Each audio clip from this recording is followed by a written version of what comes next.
Hey everybody, this is PD from Spinner Rack, and today I'm doing a video that I guess I plan to do at some point.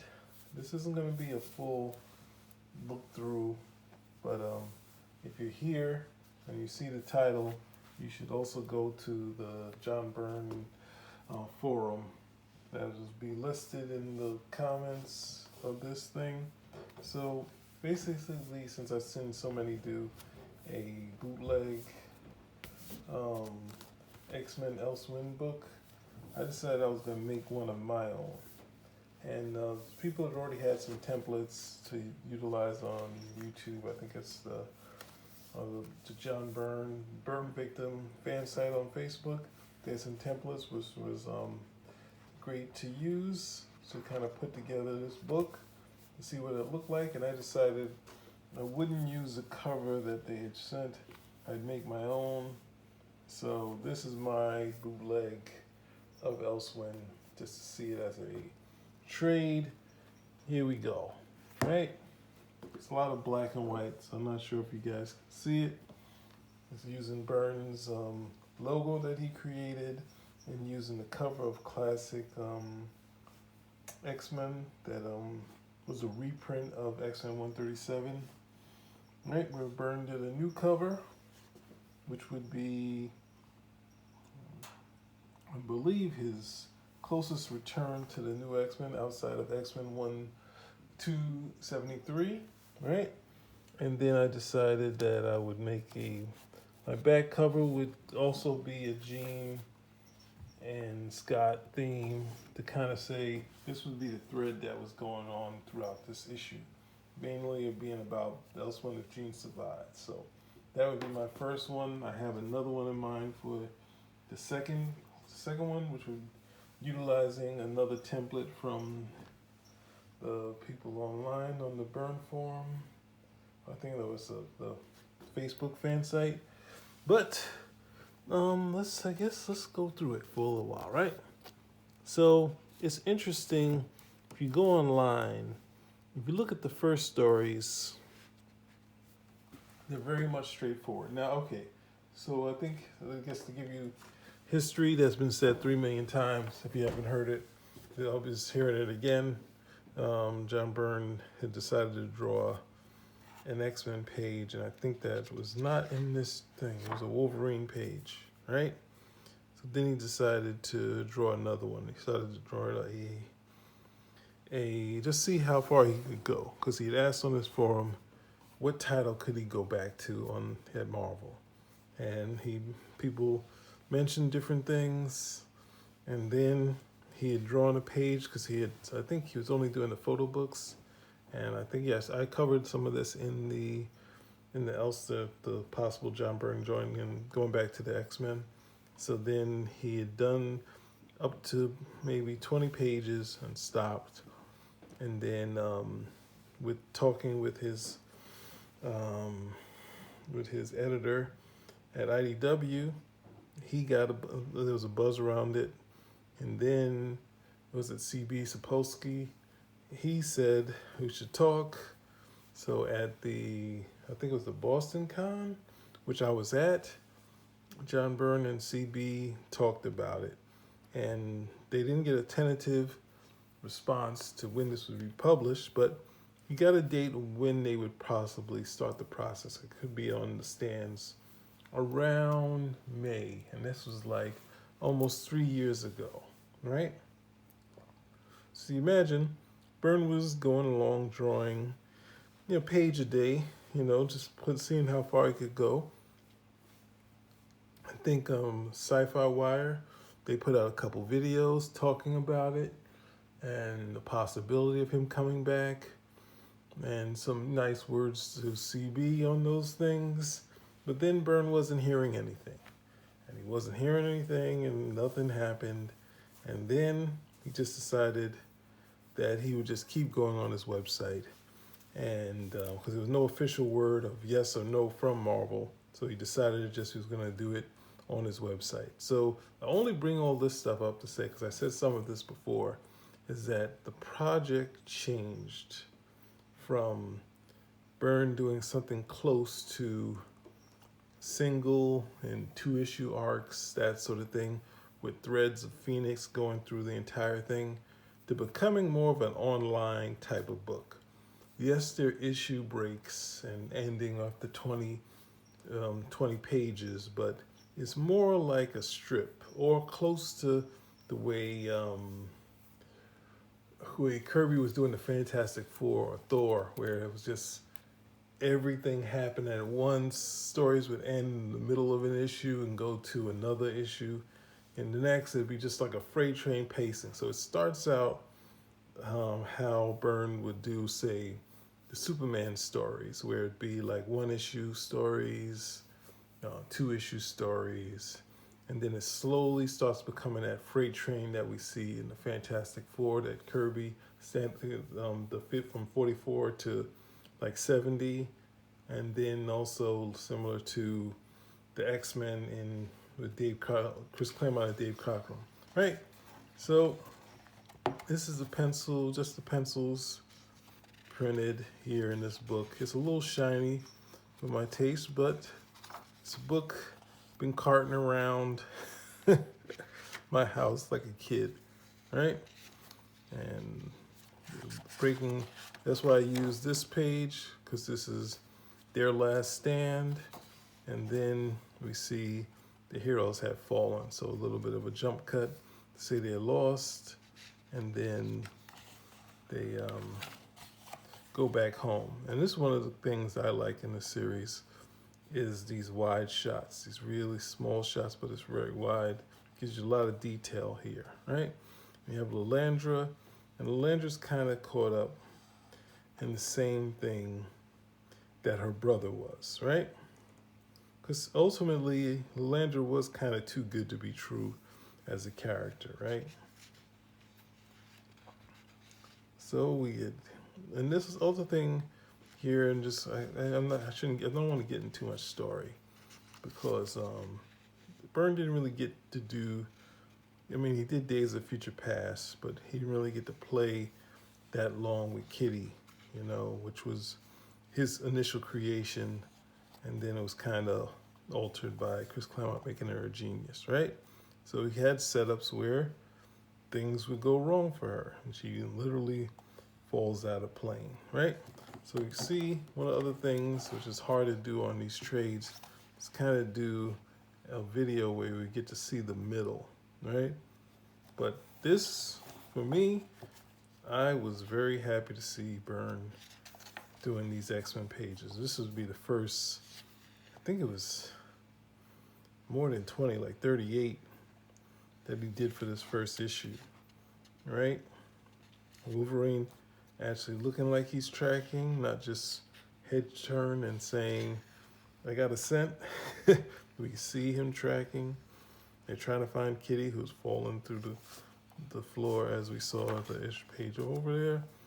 And then they run into Carl Lycos, right? And when I first saw this, where Professor Xavier's still looking for Kitty, I cracked up, and we get and this is the other thing that's missing from the X-Men, is having these human moments. Having the Greys here, having Jean's sister, her kids, and Jean here, who's been regressed to a child, right? In her mind, but not her body, right?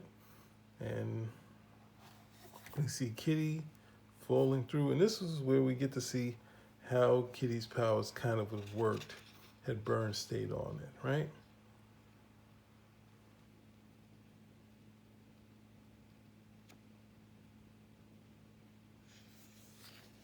And see that even though she's a beginner X-Men, she's, she thinks her way through things, and a shock that and it's also great when she appeared, seeing her in the classic X-Men outfits, right?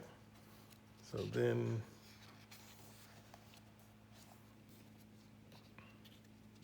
another human moments with these, you kill them, and look this shot here of the AIM guys, right? That's, oh my goodness, I'm pointing, there's also this, of course, but all right.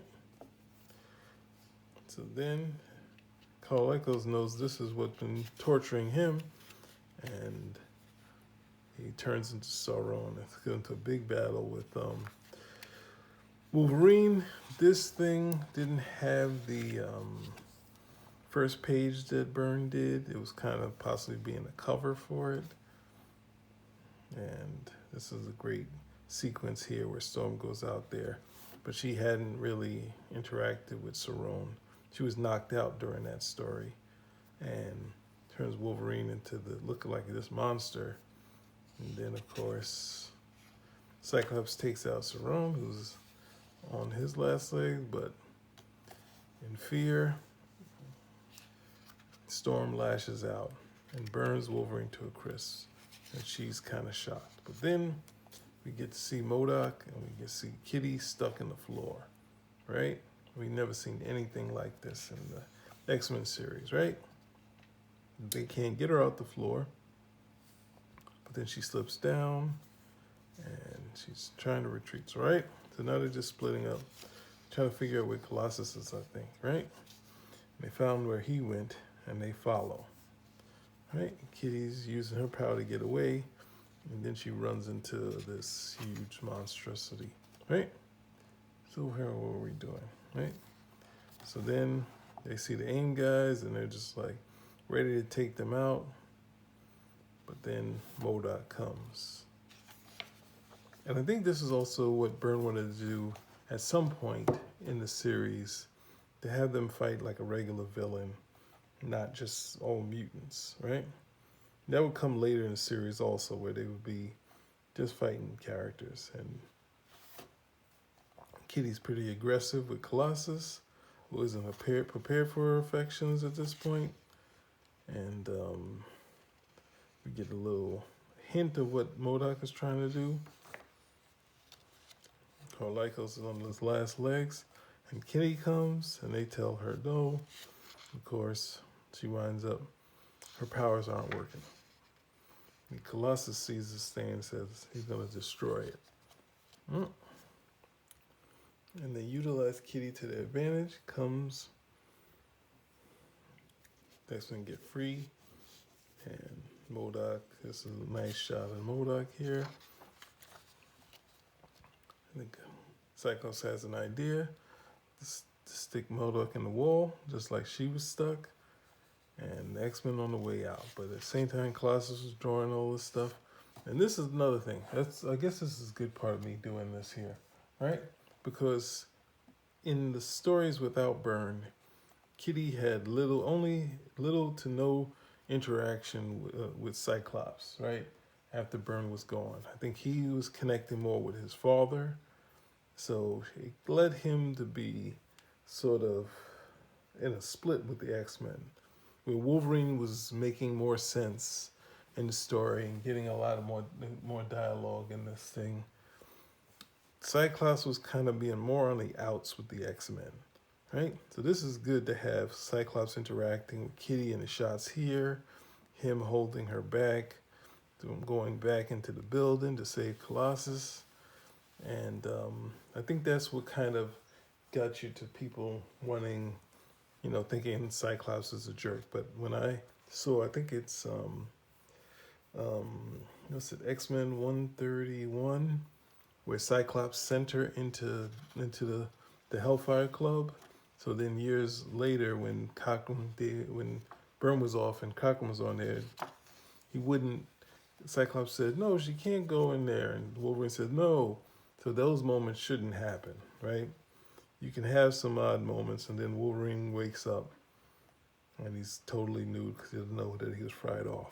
The people needed this scene to be explained, or having dialogue here, but this is cool of having Cyclops has his reaction, him not allow Kitty to see anything, Nightcrawler laughing, boyish shock, and then her praising the goddess, of course, if you know the characters.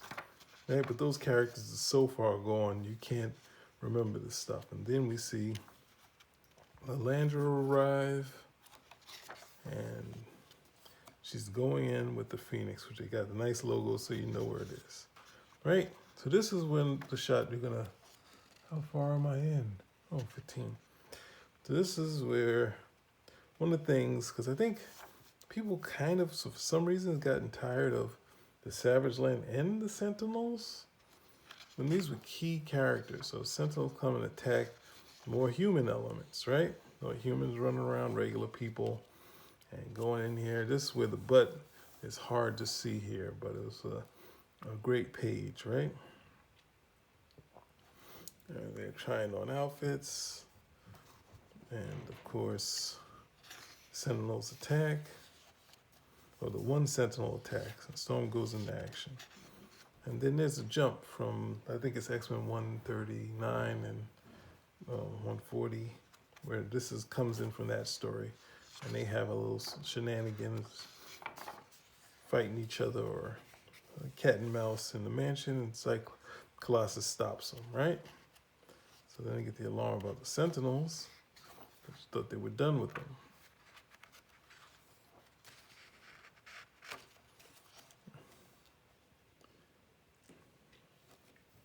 This is another sort of kiddie issue, right, where she could get killed by the Sentinel, but her power reacts instinctively. She survives, but the Sentinel has some sort of force field that's not allowing them to touch them, and the X-Men are struggling with this one Sentinel. Now, this is a harsh difference from the what was it in the Cochrane runs?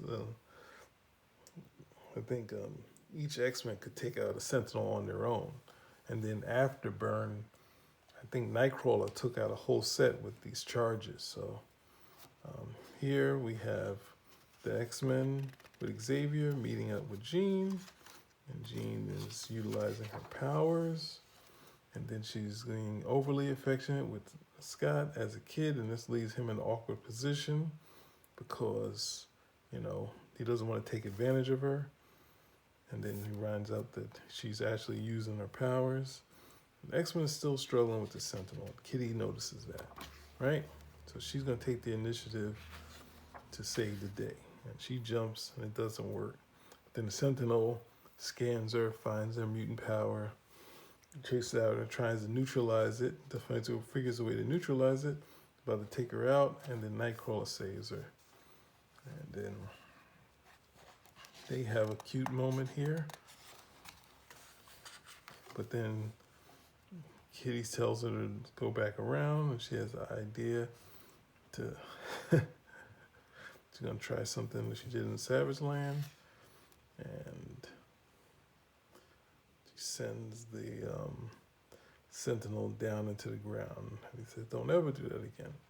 Right? So Wolverine takes it out, but then they realize this Sentinel is way tougher than anything they've dealt with so far. Right? But the people are like, if the X-Men weren't here, they wouldn't have been in danger. And then we get the culprits. We have Shaw and Henry Glyrich, and they're gonna bring Mastermold online, right? So here's another thing where I think Byrne said he was gonna do the kid from the Fantastic Four, and this is gonna be in here. We have this monster coming after them, and you find out that's a ghost, and then Wolverine gets attacked by something else with claws. Then Colossus has like a evil version of him, and this thing is gutting him. And then they're just catching it, right? So the backtrack, we see that Fantastic Reed Richards has contacted him, and Xavier's not ready to take in another charge, but they're meeting with him and taking him out to the school. And this is the moment that I always liked as a kid. I always wanted to be the X-Men come a call, and I found out that in school with the X-Men, right? So then we have Nightcrawler's image inducer running into Spider-Man. We see Amanda there, and then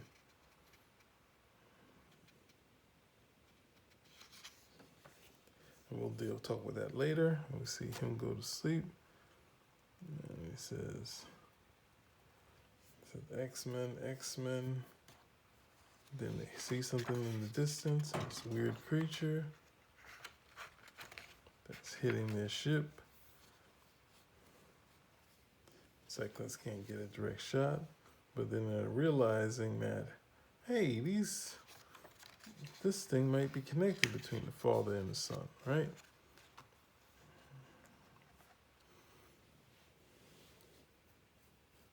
And then the energy bomb, which is something not even sure, it might be connected to Fantastic Four 234, but realizes he has a son, but the son has this weird power to make the monstrous versions of the characters. Now the X-Men are going through that, so Xavier's gonna have to save the day on this. You see that the father's connected, and this is the connection between the two of them. All right, so Xavier's trying to do what he can to shut it down while the X-Men are about to be finished, and then the boy wakes up. Those creatures start to dissolve away. And Xavier's had them forget what happened, right? So, they're saying,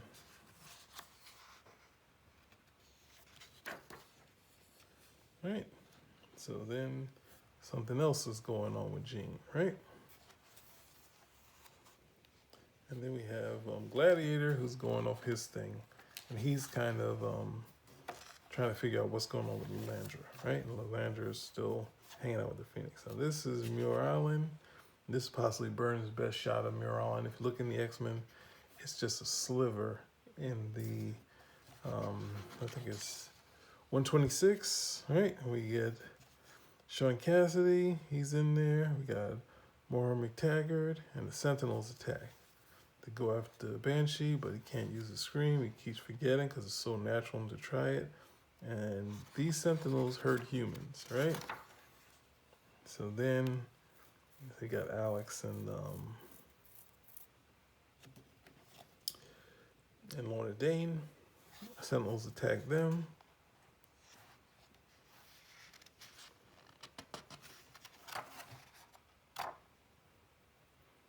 Then they found another mutant, right?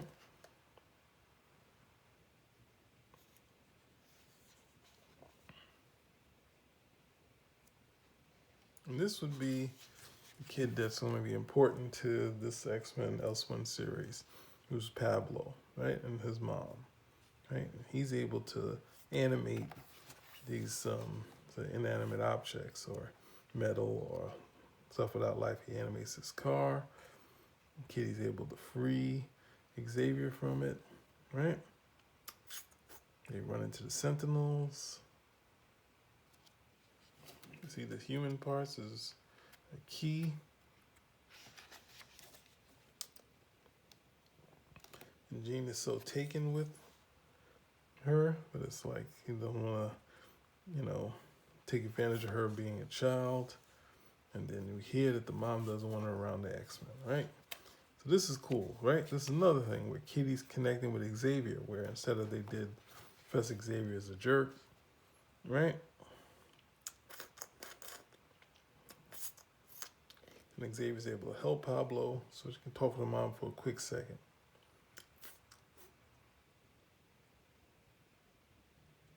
The car stops fighting, and Wolverine has an idea how to stop the Sentinels.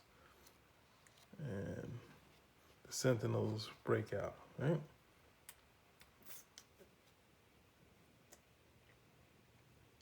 Colossus tries to help them, but Xavier decides that Maria should come back with them. And they give her a job or help her out, right?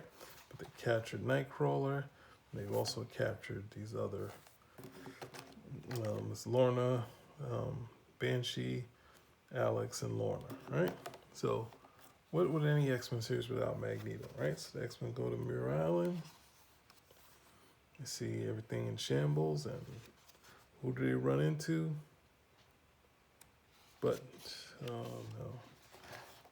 So this is where it starts to see stuff having a lot of cliffhangers at the end of the page, right? Even though Byrne always kind of had that, it's a little bit more dramatic in this series, right?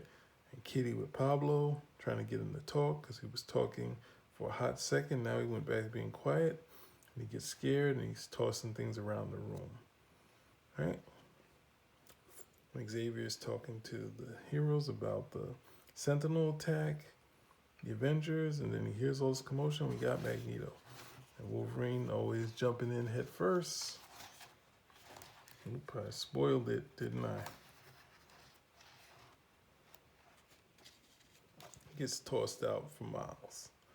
Alright, then Cyclops get out, but then Colossus trying to take the mask off.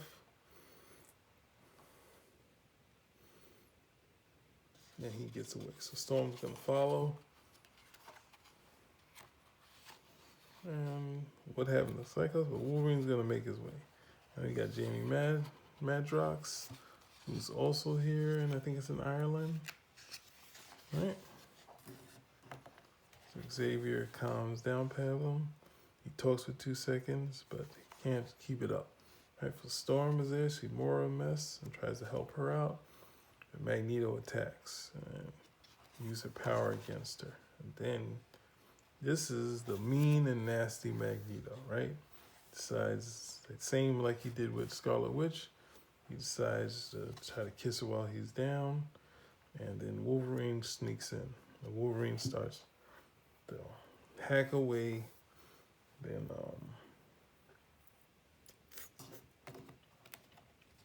about to take out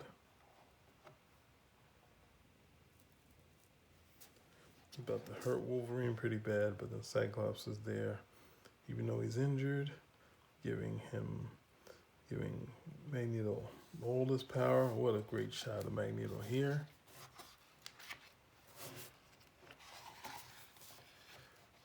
And Magneto pushes back, Jamie Madrox joins. And Magneto gets away, Storm goes after her. And she falls down and Colossus catches her, right? And they figure out that Jean Grey's gone, right? Right? So you have human elements and the comic book stuff, right? So Magneto's on the run. He goes out in space. We see the space station, and Magneto is not playing around. Just takes them out. And he's injured, but he can't go any further. At the same time, Sentinels still around, and they come and they attack. This is something that Byrne mentioned in what's that thing? In The Art of John Byrne. So if you read that, this is the payoff of that thing. I think as a kid, I think in my 20s when I first thinking of a story, I think I kind of remembered that one and used it for my first story. It was only a little different. It was kind of a mutant adoption agency, but they had smaller Sentinels. And now he isn't doing the smaller Sentinels, but right, so they took Scarlet Witch away, and X-Men and the Avengers is talking it out, right? So how far am I at, right? So they're saying, nope. Xavier's like, nope, you gotta still go after Magneto, right? And then the Fantastic Four is doing their thing, and then the Sentinels attack for, what's his name? For Franklin, right? And they're able, thankfully, or hopefully to neutralize the power. The torch comes out, the thing's going out to them, but they get stopped dead in their tracks and they capture Franklin, right? And Jean just got picked up by the wrong person and things don't look too good for her, right? So the X-Men on their way into space. They get some cool stuff from, I guess,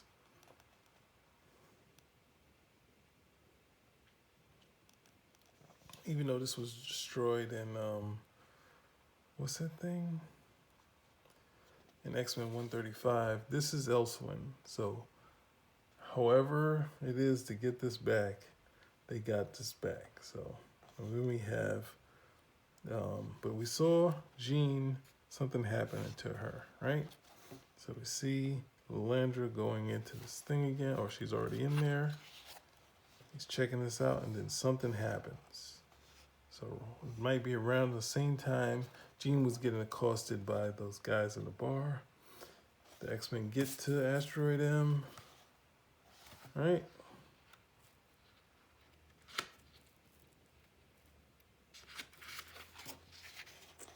They follow the trace of blood. He has online defenses. Wolverine catches up with him, but Magneto has an out. All right. He uses magnetic power to release the whole thing, and it was all held together by his magnetic power, right? So ending on a cliffhanger, right? So ultimately, utilizing this page, it's going to talk about it a little bit. Before I end, just to say that we saw this, I think Shooter and a lot of people looked at this as a happy ending, but this is the Jean with the mind of a five-year-old, and Cyclops is just admiring her and watching over her, right? And ultimately, this is what they were going to do, that she was going to be lobotomized by the Shi'ar. Now, one of the other things is that, well, I guess I shouldn't even spoil it till it comes up. But yeah, there we go. This is my bootleg review of X-Men Elsewhere. If I make another one, I think I need to, there's some things I wanted to do, so I'm going to try to do it from scratch. We'll see how it goes. Spin Rack out.